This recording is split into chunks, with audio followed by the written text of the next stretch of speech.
اعوذ باللہ من الشیطان الرجیم بسم اللہ الرحمن الرحیم الحمد للہ وحدہ والصلاة والسلام علی من لا نبی بعدہ وعلی کل من صحبہ وتبعہ بإحسان بعدہ اللہم صلی علی سیدنا و مولانا محمد وعلی آلہ واصحابہ وبارک وسلم.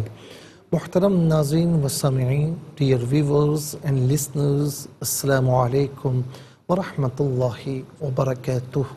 پروگرام قرآن سنیے اور سنائیے کے ساتھ آپ کا میزبان محمد سہیل رضا امجدی آپ کی خدمت میں حاضر ہے. ناظرین و سامعین، آج ہم بات کرتے ہیں امام الائمہ، امام المفسرین، امام المحدثین، امام الفقہاء، سراج الائمہ، امام اعظم ابو حنیفہ رضی اللہ تعالی عنہ، جن کا نام نعمان بن ثابت ہے. ناظرین و سامعین، آپ اسم بامسمہ ہیں. نعمان کسے کہتے ہیں؟ نعمان کہا جاتا ہے سرخ خوشبودار گھاس کے، یعنی جو خوشبودار سرخ گھاس ہوتی ہے اسے نعمان کہتے ہیں. چنانچہ آپ کا اجتہاد دیکھا جائے، آپ کا استنباط دیکھا جائے، اس سے فقہ اسلامی اطراف عالم میں مہک اٹھی، اسی لیے آپ کو نعمان کہتے ہیں.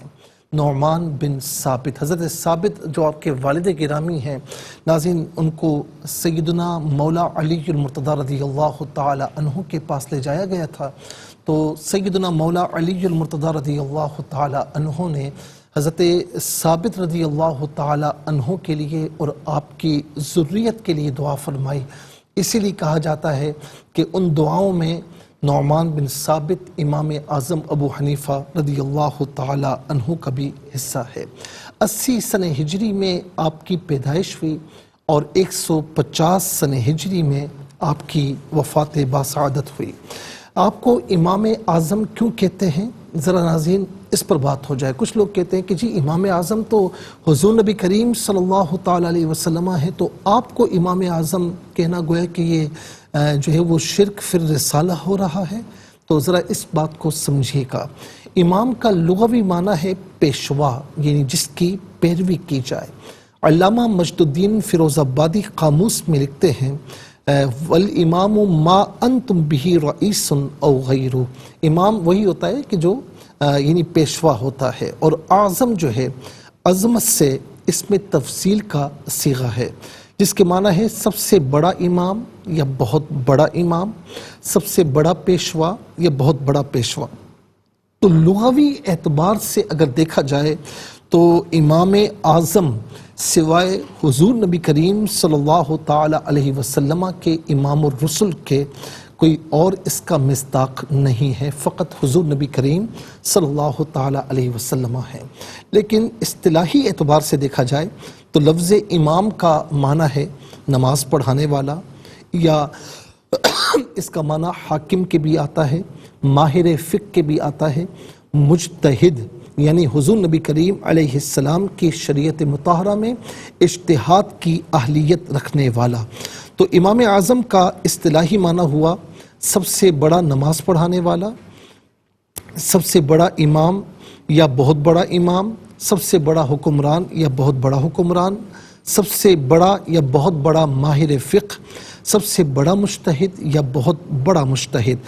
اور یہ جو آخری معنی ہے نا، سب سے بڑا مجتہد یا بہت بڑا مجتہد، تو ناظرین اس اعتبار سے ہم امام اعظم کو امام اعظم کہتے ہیں، اور یہ خالصتاً اصطلاحی ترکیب ہے. یعنی نبی علیہ السلام کی شریعت مطہرہ میں جتنے بھی مجتہدین گزرے، ان مجتہد اماموں میں سب سے بڑے امام اصطلاحی اعتبار سے ناظرین یاد رکھیں کہ وہ امام اعظم ابو حنیفہ کا ہے.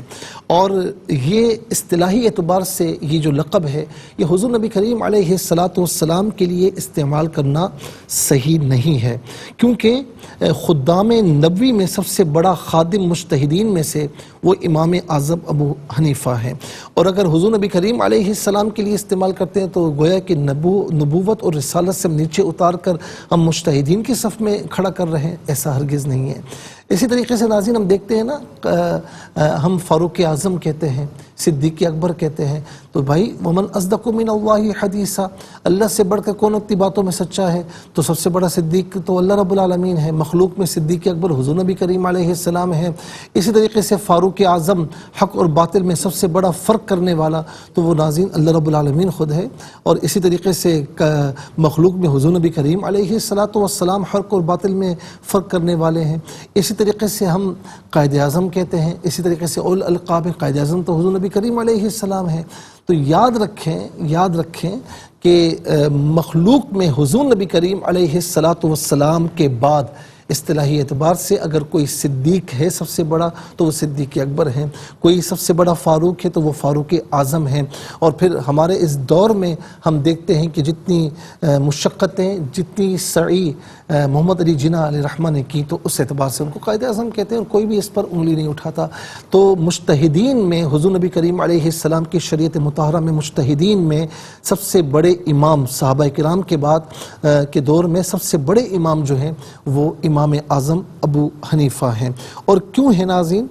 اس کی وجہ ہے ابو حنیفہ کو امام اعظم کیوں کہتے ہیں؟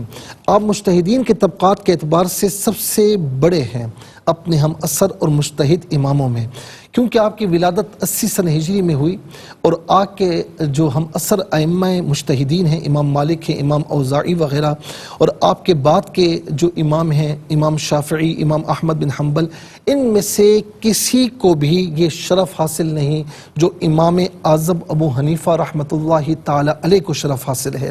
علامہ ابن حجر عسقلانی لکھتے ہیں کہ انہو ادرک جماعتا من الصحابہ كانوا بالکوفہ بعد مولده بها سنة 80 فهو من طبقة التابعين ولم يثبت ذلك لأحد من أئمة الأمصار المعاصرين كالأوزاعي بالشام والحمادين بالبصرة والثوري بالكوفة ومالك بالمدينة والليث بن سعد بمصر.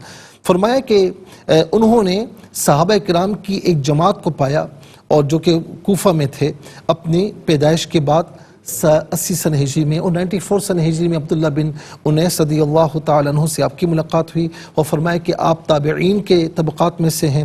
اور یہ بات کسی اور کے لیے ثابت نہیں جو آپ کے معاصرین ہیں، اور جن میں اوزاعی، امام اوزاعی جو شام کے ہیں، حمادین جو بصرہ کے ہیں، اور جو ہے وہ سوری، امام سوری کوفہ کے ہیں، امام مالک مدینے کے ہیں، لیث بن سعد مصر کے ہیں. تو فرمایا کہ ان میں سے کسی کو بھی یہ شرف حاصل نہیں جو امام اعظم ابو حنیفہ کو شرف حاصل ہے. سب سے پہلے مجموعہ قرآن و سنت کی روشنی میں شرعی اعتبار سے ہمگیر اصول جو وضع فرمائے وہ آپ نے وضع فرمائے. امام مالک، امام شافعی، امام احمد بن حنبل نے ان معاملات میں انہی کی اتباع کی.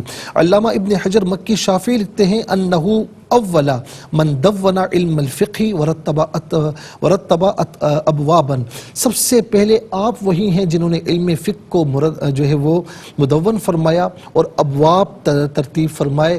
یعنی آپ یوں سمجھ لیں ناظرین کہ جتنے بھی احکامات ہیں الف سے لے کر یا تک، جتنے بھی احکامات ہیں، احکامات فقہ کو مرتب فرمایا، سب سے پہلے آپ نے مرتب فرمایا، اور آپ کے بعد جو بھی آئے انہوں نے امام اعظم ابو حنیفہ رحمۃ اللہ تعالی علیہ کی اتباع کی ہے.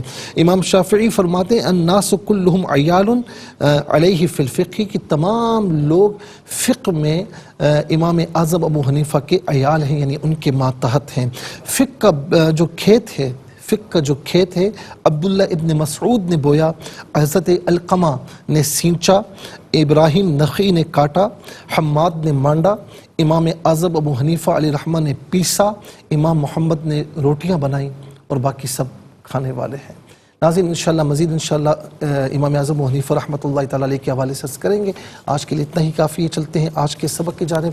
ہمارا جو آج کا سبق ہے سورہ یوسف آیت نمبر 77 ہے، اور اس کا فرسٹ پورشن آج کے سبق میں شامل ہے. فارمیٹ کے مطابق پڑھیں گے، باوضو ہو جائے، اسکرین کے سامنے موجود ہیں. کلام پاک کو ساتھ رکھیں، آج کا سبق نکالیں، اپنے پاس نوٹ بک ضرور رکھیں. کوئی بھی امپورٹنٹ بات ہو نوٹ ضرور فرما لیجیے. آپ کو لیے چلتے ہیں آج کے اس پروگرام کے فرسٹ سیگمنٹ کی جانب. لغت القرآن یہ ہمارے اس پروگرام کا پہلا سیگمنٹ اٹھے، آئیے تعوذ تسمیہ پڑھتے ہوئے آج کے سبق کو شروع کرتے ہیں۔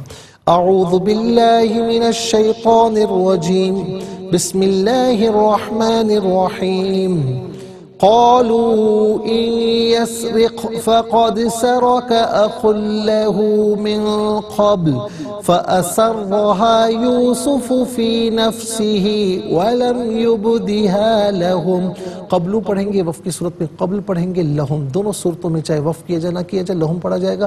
جیم وقف جائز کی شارٹ فارم ہے جس کا معنی ہے کہ یہ رکنا جائز ہے۔ کتنے کلمات ہیں؟ قالو ایک کلمہ، ان دوسرا، یسرق تیسرا، فا چوتھا، قد پانچواں، سرقہ چھٹا، اخن ساتواں، لا آٹھواں، ہو نواں، من دسواں، قبلو گیارہواں، فا ناظرین جو ہے وہ گزر چکا ہے، اسرا بارہواں، یوسف تیرہواں، فی چودہواں، نفسی پندرہواں، اور پھر اس کے بعد واو ہے سولہواں، لم سترواں، یبدی جو ہے وہ 18واں۔ کل 18 کلمات موجود ہیں۔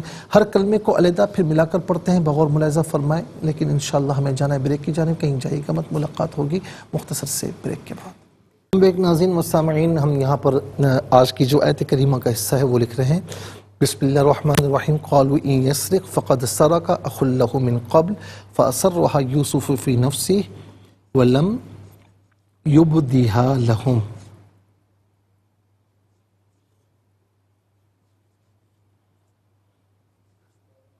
اعراب لگاتے ہیں، قالوا ان يسرق فقد سرق اخ له من قبل فأسرها يوسف في نفسه ولم يبدها لهم۔ تو ناظرین یہ آج کا سبق ہم لکھ چکے ہیں۔ اب اس میں جو اسماء ہیں، اسماء افعال حروف، ان کو لکھیں گے بھی، ان کی نشاندہی بھی کریں گے اور تحقیق و ترجمہ بھی اس کریں گے، اور قرآن اور اردو کے حوالے سے کہ وہ کلمات جو عام طور پر آپ قرآن میں پڑھتے ہیں اردو میں بھی یوز کی جاتے ہیں ان کی بھی نشاندہی ہوگی۔ تو سب سے پہلے ناظرین ہم دیکھتے ہیں یہاں پر اسماء کتنے ہیں، کون کون سے ہیں۔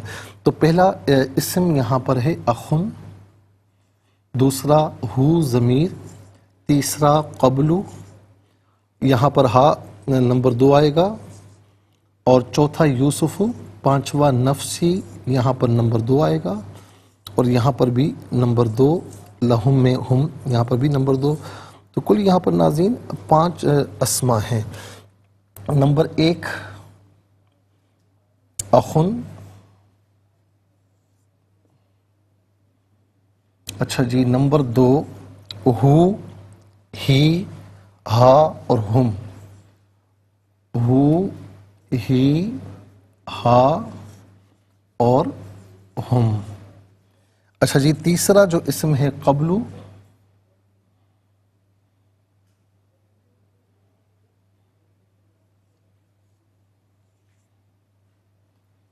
قبلو، چوتھا اسم ہے یوسف،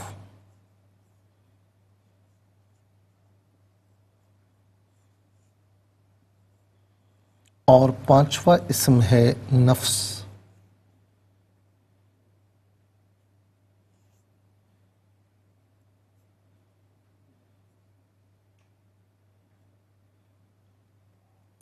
ناظرین و سامعین، اب ہم دیکھتے ہیں کہ افعال کتنے ہیں، کون کون سے ہیں۔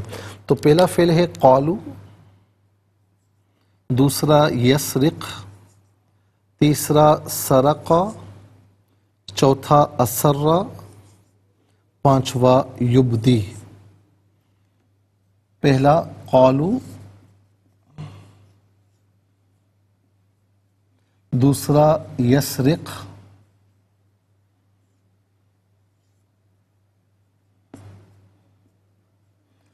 تیسرا سرق، چوتھا اسرا،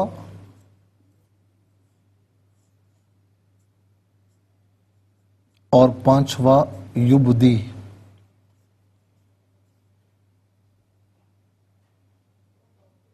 پانچواں ہے یبدی۔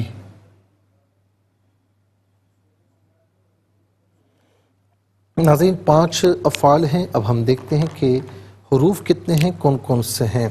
تو پہلا حرف آپ دیکھ سکتے ہیں ان ہے،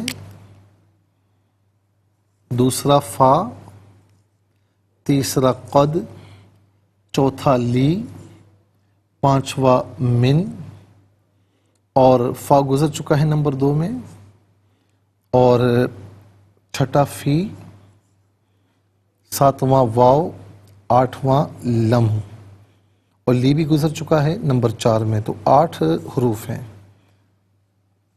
نمبر 1 ان، اور نمبر 2 فا،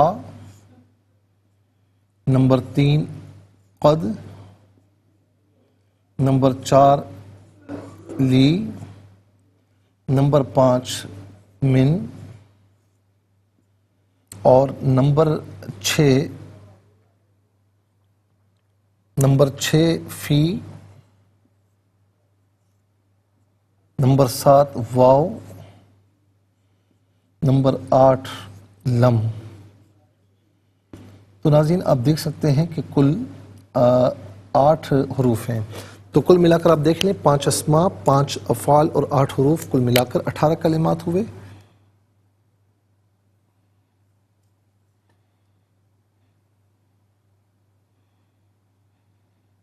کل ملا کر 18 کلمات ہیں. تو پہلا اسم ناظرین ہے اخ. اخ کہتے ہیں بھائی کو، یعنی اخن کہتے ہیں بھائی کو. اور ناظرین اس کی جمع آتی ہے اخوا. اس کی جمع آتی ہے اخوا. اخن ایک بھائی اور اخوا بہت سے بھائی. اب یہاں دیکھیں کہ اخن استعمال ہے، اخ لہو فقد سرق اخ لہو، اور اخوا بھی سورہ حجرات میں استعمال ہوا، انما المؤمنون اخوا، کہ تمام ایمان والے آپس میں بھائی ہیں. تو اخن ایک بھائی، اخوا بہت سے بھائی، تو دونوں کے دونوں قرآن کریم میں استعمال ہوئے. اچھا جی، اس کے بعد آپ دیکھیں کہ اگلا اسم ہے ہو. واحد مذکر غائب کی ضمیر ہے. واحد مذکر غائب کی ضمیر متصل ہو تو ہو کی شکل میں، بعض اوقات ہی کی شکل میں، منفصل ہو تو ہوا کی شکل میں. جب ہم ہو کہتے ہیں تو پیش الٹا پیش دونوں مراد ہو سکتے ہیں. جب ہم ہی کہتے ہیں تو زیر کھڑی زیر دونوں مراد ہو سکتے ہیں. تو ہو، ہوا ہو، یہی اس کا معنی ہوگا وہ اس ہا. واحد مؤنث غائب کی ضمیر ہے. واحد مؤنث غائب کی ضمیر متصل ہو تو ہا، منفصل ہو تو ہیا کی شکل میں ہا یا ہیا، اس کا معنی ہوگا وہ اس ہم. جمع مذکر غائب کی ضمیر ہے. جمع مذکر غائب کی ضمیر متصل ہو یا منفصل ہو ہم کی شکل میں ہوتی ہے. متصل ہونے کی صورت میں بعض اوقات ہم کی شکل میں بھی ہوتی ہے. ہم یا ہم، اس کا معنی ہوگا وہ سب ان سب انہیں. قبل کا معنی ہوتا ہے پہلے، اور یہ عام طور پر ہم اردو میں استعمال کرتے ہیں. اس کے بعد یوسف، یہ یوسف علیہ السلام کا نام نامی ہے. اس کے بعد ہے نفس. نفس ناظرین یہاں دل کے معنی میں ہے. بعض اوقات جان کے معنی میں بھی ہوتا ہے، بعض اوقات ذات کے معنی میں بھی ہوتا ہے. یہاں پر دل کے معنی میں، اور عام طور پر نفس کی جو جمع آتی ہے نفوس اور انفس، یعنی نفس ایک ذات، ایک جان، اور نفوس بہت سی ذاتیں یا بہت سی جانیں. اور یہاں پر نفس دل کے معنی میں. نفوس ہم کہتے ہیں نفوس قدسیہ، تو یہ بھی ہم نفوس بھی استعمال کرتے ہیں، اور نفس امارہ، نفس مطمئنہ، اس معنی میں اس کو استعمال کیا جاتا ہے. اس کے بعد ناظرین چلتے ہیں افعال کی جانب. قالو فعل ماضی معروف صیغہ واحد مذکر غائب، جمع مذکر غائب، اس کا معنی ہے انہوں نے کہا یا ان سب نے کہا. اس کا مصدر ہے قول. قول کا معنی بات ہے. یہ عام طور پر ہم اردو میں استعمال کرتے ہیں. یسرق اصل میں تھا یسرقو، فعل مضارع معروف صیغہ واحد مذکر غائب. اس کا معنی ہے کہ وہ چوری کرتا ہے یا وہ چوری کرے گا. لیکن یہاں پر آ رہا ہے ان. ان جو ہے شرط کا ہے، اور شرط کا معنی ہوتا ہے جو کسی نہ کسی شے پر معلق ہو.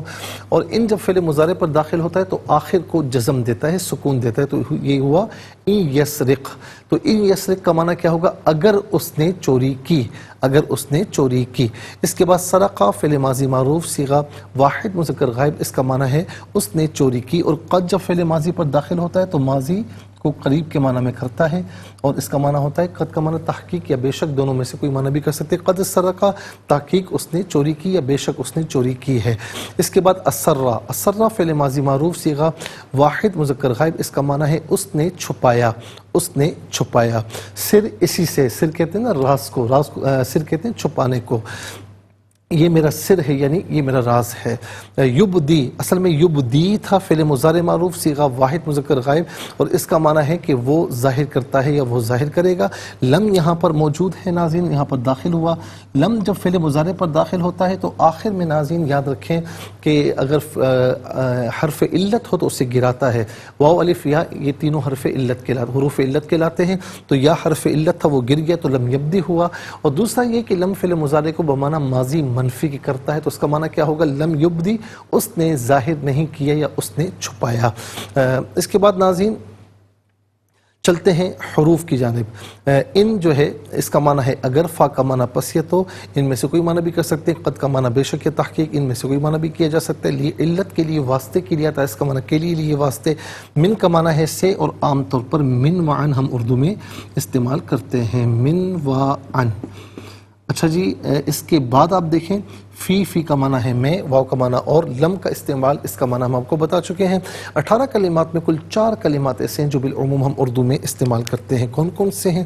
نمبر 1 قبل، نمبر 2 نفس اور نفوس، نمبر 3 قولوں میں قول، نمبر 4 من میں من معن۔ آئیے حروف کو آپس میں ملا کر کلمات کو آپس میں ملا کر جملہ کلام یا آیت کیسے بنا کرتے ہیں، تو آئیے ملاحظہ فرمائیے۔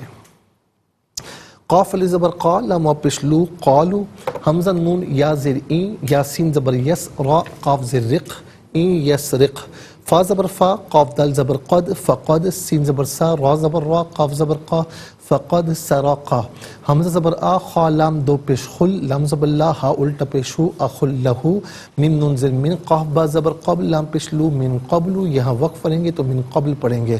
فا زبر فا، حمزہ زبر آ، سین را زبر سر، را زبر را، ہا الف زبر ہا، فا اثر راہا، یا واو پیش یو، سین پیش سو، فا پیش فو، یوسفو، فا یا زر فی، نون فا زبر نف، سین زر سی، ہا کھڑی زر ہی، فی نفسی، واو زبر وا، لام میم زبر لم، یا با پیش یب، دال زر دی، ہا الف زبر ہا، ولم یبدیہا، لام زبر لا، ہا میم پیش ہم، لہم، یہاں وقف کریں گے تب بھی لہم پڑھیں گے۔ چلتے ہیں ناظرین تلاوت کی جانب۔ سب سے پہلے ہم تلاوت کریں گے ترتیل کے ساتھ، سماعت فرمائیے۔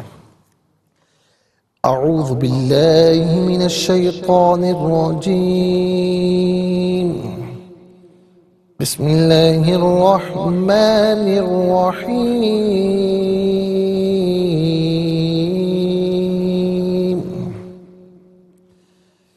قالوا إن يسرق فقد سرق أخ له من قبل فأسرها يوسف في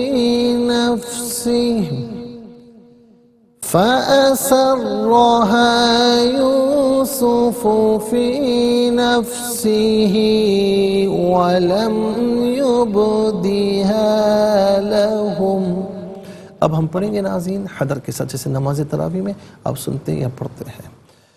قالوا إن يسرق فقد سرق أخ له من قبل فأسرها يوسف في نفسه ولم يبدها لهم۔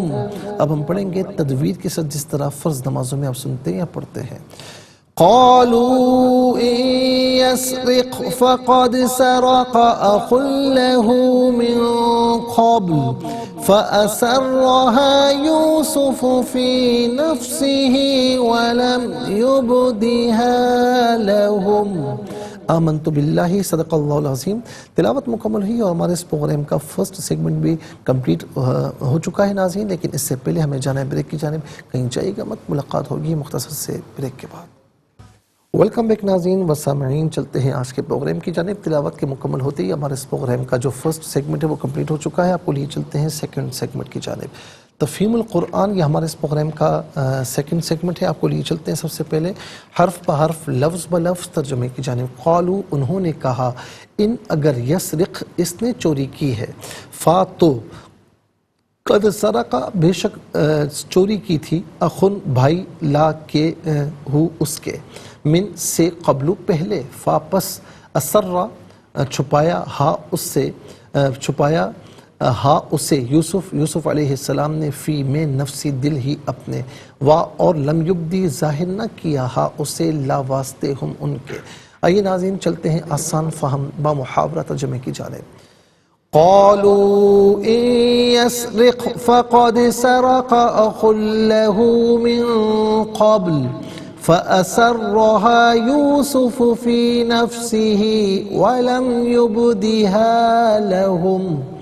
انہوں نے کہا اگر اس نے چوری کی ہے تو کوئی نئی بات نہیں، اس سے پہلے اس کا بھائی بھی چوری کر چکا ہے. سو یوسف نے اس بات کو دل میں چھپایا اور ان پر ظاہر نہیں کیا.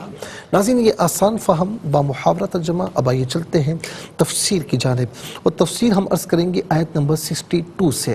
وَقَالَ لِفِتْيَانِهِ جَعَلُوا بِضَاعَتَهُمْ فِي رِحَالِهِمْ لَعَلَّهُمْ يَعْرِفُونَهَا إِذَا انقَلَبُوا إِلَىٰ أَهْلِهِمْ لَعَلَّهُمْ يَرْجِعُونَ. فرمایا کہ یوسف نے اپنے کارندوں سے کہا کہ ان کے پیسوں کی تھیلی ان کے سامان میں رکھ دو تاکہ جب یہ اپنے گھر والوں کی طرف لوٹیں تو اس کو پہچان لیں، شاید وہ پھر واپس آ جائیں. اب ناظرین، جو ہے فتیان کسے کہتے ہیں؟ فتیان جمع قلت ہے. یہ فتح کی جمع ہے. فتح کے معنی جوان کے بھی آتے ہیں، لیکن یہاں فتح کا معنی نوکر اور خادم ہے. اس سے مراد غلے کو ناپ کر بوریوں میں بھرنے والے ہیں. جمع کثرت کی وجہ یہ ہے کہ غلہ خریدنے کے لیے بکثرت لوگ آتے تھے، اس لیے اس کی پیمائش کرنے والے بھی زیادہ ہونے چاہیے. بضاعتہم، اس سے مراد غلے کی قیمت ہے. یہ چاندی کے دراہم تھے. رحال سے مراد ان کے غلے کی بوریاں ہیں. ناظرین و سامعین، اب اس سے اگلی آیت میں جو فرمائے گئے فلما رجعوا الى ابیہم قالوا یا ابانا منع منا الکیل فارسل معنا اخانا نقتل وانا له لحافظ. پر جب وہ اپنے باپ کی طرف لوٹے تو انہوں نے کہا ہمارے باپ، ہمیں آئندہ غلہ لینے سے منع کر دیا گیا ہے، آپ ہمارے ساتھ ہمارے بھائی کو بھیج دیجئے تاکہ ہم غلہ لا سکیں اور ہم یقیناً اس کی حفاظت فرمانے والے ہیں. آیت نمبر 64 میں فرمایا قال هل آمنكم عليه الا كما امنتكم على اخي من قبل فالله خير حافظا وهو ارحم الراحمين. تو ان کے باپ نے کہا کہ کیا اس کے متعلق میں تم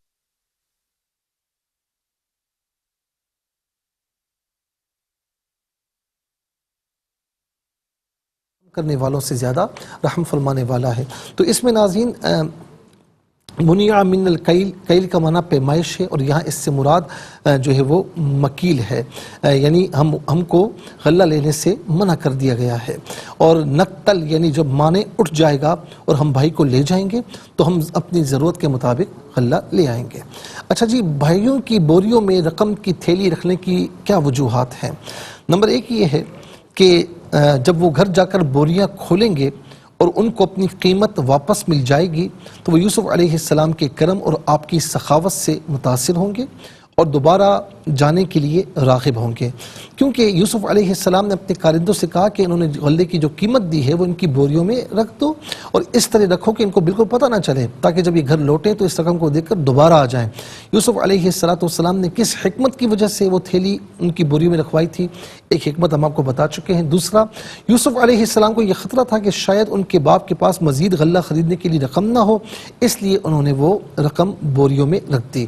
یوسف علیہ السلام نے یہ ارادہ کیا کہ وہ قحط کا زمانہ ہو سکتا ہے کہ ان کے والد کا ہاتھ تنگ ہو تو اس طرح باپ کی کچھ مدد کر سکیں. ایام قحط میں جبکہ ان کے بھائیوں اور باپ کو غلے کی سخت ضرورت تھی تو ایسے حالات میں انہوں نے ان کو قیمتاً غلہ دینا صلہ رحمی کے خلاف اور برا جانا، اس لیے چپکے سے وہ رقم ان کی بوریوں میں رکھوا دی. یوسف کا علیہ السلام کا گمان تھا کہ جب ان کے بھائی سامان میں رقم کی تھیلی دیکھیں گے تو یہ خیال کریں گے شاید سہو اور نسیان سے ان کی یہ رقم ہماری بوریوں میں آ گئی اور وہ انبیاء کی اولاد ہے، وہ ضرور اس رقم کو واپس کرنے آئیں گے، یہ معلوم کرنے آئیں گے آخر کس سبب سے ہماری بوریوں میں یہ رقم کی تھیلی آ گئی. یوسف علیہ السلام نے اس طریقے سے ان کے ساتھ حسن سلوک کرنا چاہا اور اسی طریقے سے ان پر یوسف علیہ السلام کا احسان ظاہر ہو اور نہ ان کو آر محسوس ہو. یوسف علیہ السلام نے یہ چاہتے تھے کہ وہ جان لیں کہ میں جو ان کے بھائی کو بلوا رہا ہوں تو اس پر ظلم کرنے کے لیے نہیں بلا رہا اور نہ غلے کے دام چڑھانے کے لیے بلا رہا ہوں. یوسف علیہ السلام یہ چاہتے تھے کہ ان کے والد کو یہ معلوم ہو جائے کہ یوسف علیہ السلام ان کے بیٹوں پر کریم ہیں تاکہ وہ اپنے بیٹے کو ان کے پاس بھیجنے میں خطرہ محسوس نہ کریں. چونکہ یہ تنگی کا زمانہ تھا اس لیے یوسف علیہ السلام نے یہ چاہتے تھے کہ ان کی کچھ مدد ہو جائے، چونکہ چوروں اور ڈاکوں کا خطرہ تھا اس لیے اس رقم کو بوریوں میں چھپا کر دیا. یوسف علیہ السلام کے بھائیوں نے ان کے ساتھ انتہائی ظالمانہ اور بے رحمانہ سلوک کیا تھا. جواب میں یوسف علیہ السلام یہ چاہتے تھے کہ ان کے ساتھ انتہائی کریمانہ اور فیاضانہ ماہرانہ سلوک کریں. اور ناظرین یہی حضور نبی کریم علیہ السلام کی تعلیمات ہیں. جب عقبہ بن عامر رضی اللہ تعالیٰ نے پوچھا کہ سب سے افضل اعمال بتائیے، آپ نے فرمایا کہ عقبہ جو شخص تم سے توڑے اس سے جوڑ، جو تم کو محروم کرے اس کو عطا کر، اور جو تم پر ظلم کرے اس سے درگزر کر. اور امام ابن نجار نے مولا علی المرتضیٰ رضی اللہ تعالی عنہ سے بھی یہی روایت کیا کہ آقا علیہ السلام نے فرمایا کہ جو شخص تم سے تعلق توڑے اس سے تعلق جوڑ، جو تم سے برا سلوک کرے اس سے اچھا سلوک کر، اور حق بات کے خواہ وہ تمہارے خلاف کیوں نہ ہو. بدی را بدی سہل باشد جزا، اگر مردے احسن الی من اسا. سعدی شیرازی علیہ رحمہ فرماتے ہیں کہ بدی کے بدلے میں یعنی برائی کے بدلے میں برائی کرنا یہ تو بہت آسان ہے. اگر تم مرد ہے تو جو تجھ سے برائی کرتا ہے اس کے ساتھ اچھائی کر. آگے کیا ہوا ناظرین انشاءاللہ ہم آپ کی خدمت میں عرض کریں گے، اور اس کے ساتھ ہی ہمارے اس پروگرام کا سیکنڈ سیگمنٹ کمپلیٹ ہوا. چلتے ہیں تھرڈ اور لاسٹ سیگمنٹ کی جانب. قرآن سب کے لیے یہ سیگمنٹ آپ کا سیگمنٹ ہے دنیا بھر سے. آپ ہمیں کالز کر سکتے ہیں، اسکرین پر نمبر ڈسپلے. آپ کا تعلق پاکستان سے بعد دنیا کی کسی خطے کسی ملک سے ہو، اٹھائیے اپنے فونز، ڈائل کیجیے نمبرز کو، جوائن کیجیے ہمارے اس پروگرام کو. دیکھتے ہیں اس وقت لائن پر ہمارے ساتھ کون ہے. السلام علیکم. السلام علیکم. ورحمۃ اللہ. وعلیکم السلام ورحمۃ اللہ. جی کہاں سے؟ صاحبال سے. جی سبق و ترجمہ سنائیے. بسم اللہ الرحمن الرحیم. قالوا ان يسرق فقد سرق اخ له من قبل من قبل نہیں، من قبل فأسرها يوسف في نفسه ولم يبدها لهم. ترجمہ انہوں نے کہا اگر اس نے چوری کی ہے تو کوئی نئی بات نہیں ہے، اس سے پہلے اس کا بھائی بھی چوری کر چکا ہے، سو یوسف نے اس بات کو دل میں چھپایا اور ان پر ظاہر نہیں کیا. جزاک اللہ خیر. السلام علیکم. وعلیکم السلام. جی کہاں سے؟ انکل جی ابرش. جی بیٹا کیسی ہو، ٹھیک ہو؟ الحمدللہ. جی سنائیے بیٹا. اعوذ باللہ من الشیطان الرجیم. بسم اللہ الرحمن الرحیم. قالوا ان يسرق فقد سرق اخ له من قبل سرها يوسف في نفسه ولم يبدها لهم. ترجمہ نے کہا چوری کی ہے نہیں چکا ہے، اس نے اس کو چھپایا اور ان پر ظاہر نہیں کیا. ماشاءاللہ آپ کی آواز کٹ رہی تھی لیکن ہمیں یقین ہے کہ آپ نے ماشاءاللہ مکمل صحیح سنایا ہوگا. بہت بہت شکریہ بیٹا. السلام علیکم. وعلیکم السلام. جی کہاں سے؟ جی تابلہ والا سے. جی سنائیے. اعوذ باللہ من الشیطان الرجیم. بسم اللہ الرحمن الرحیم. قالوا ان يسرق فقد سرق اخ له من قبل فأسرها يوسف في نفسه ولم يبدها لهم. جزاک اللہ خیر. بہت بہت شکریہ. السلام علیکم. وعلیکم السلام ورحمۃ اللہ وبرکاتہ. جی سنائیے. جی مفتی صاحب مجھے ایک کوشچن بھی کرنا ہے. جی کر لیجیے گا، بھی سنا دیجیے سب. اعوذ باللہ من الشیطان الرجیم. بسم اللہ الرحمن الرحیم. قالوا ان يسرق فقد سرق اخ له من قبل فأسرها يوسف في نفسه ولم يبدها لهم. صدق اللہ. جزاک اللہ خیر. السلام علیکم. السلام علیکم. السلام علیکم. میری آواز اب تک پہنچ رہی ہے؟ السلام علیکم ورحمۃ اللہ. السلام ورحمۃ اللہ. جی کہاں سے؟ راول پنڈی سے. جی سنائیے. جی اعوذ باللہ من الشیطان الرجیم. بسم اللہ الرحمن الرحیم. قالوا ان يسرق. یہ میری بہن آئی نہیں ہے، این. يسرق فقط سارا کا نہیں، سارا کا اخ له من قبل فأسرها يوسف في نفسه ولم يبدها لهم. صدق اللہ العظیم. انہوں نے کہا اگر اس نے چوری کی ہے تو کوئی نئی بات نہیں، اس سے پہلے اس کا بھائی بھی چوری کر چکا ہے. سو یوسف نے اس بات کو دل میں چھپایا اور ان پر ظاہر نہیں کیا. جزاک اللہ خیر. ناظرین و سامعین، اس کے ساتھ ہی ہمارے اس پروگرام کا وقت اپنے اختتام کو پہنچا. یہ پروگرام جسے آپ روزانہ علاوہ ہفتے اتوار کے سے پہلے 4 بجے سے لائیو اور پاکستانی وقت کے مطابق ناظرین صبح 7 بجے سے ریپیٹ ٹیلی کاسٹ میں پیش کیا جاتا ہے. اور فیڈ بیک سے ضرور آگاہ کیجیے گا. QSAS@ARYQTV اور یوٹیوب پر آپ اسے قرآن سنیے اور سنائی کے نام سے ضرور سرچ کیجیے. جس ڈیٹ کا چاہیے آپ سرچ کر سکتے ہیں، اس سے مستفیض ہو سکتے ہیں اور اوروں کو بھی ترغیب دیجیے. زندگی رہی تو انشاءاللہ کل سیم ٹائم آپ کی خدمت میں پھر حاضر ہوں گے. اس وقت کے لیے آپ سے اجازت چاہیں گے. پروگرام قرآن سنیے اور سنائی کے میزبان محمد سہیل رضا امجدی اور ARYQTV کی پوری ٹیم کو دیجیے اجازت اس دعا کے ساتھ کہ اللہ رب العالمین آپ کا ہم سب کا حامی و ناصر رہے. السلام علیکم ورحمۃ اللہ وبرکاتہ. ناظرین، اگر آپ ایسی ہی مزید ویڈیوز دیکھنا چاہتے ہیں تو ہمارا ARYQTV کا چینل سبسکرائب کیجئے اور بیل آئیکن کا بٹن دبانا نہ بھولیے تاکہ آپ سے کوئی پسندیدہ پروگرام مس نہ ہو جائے.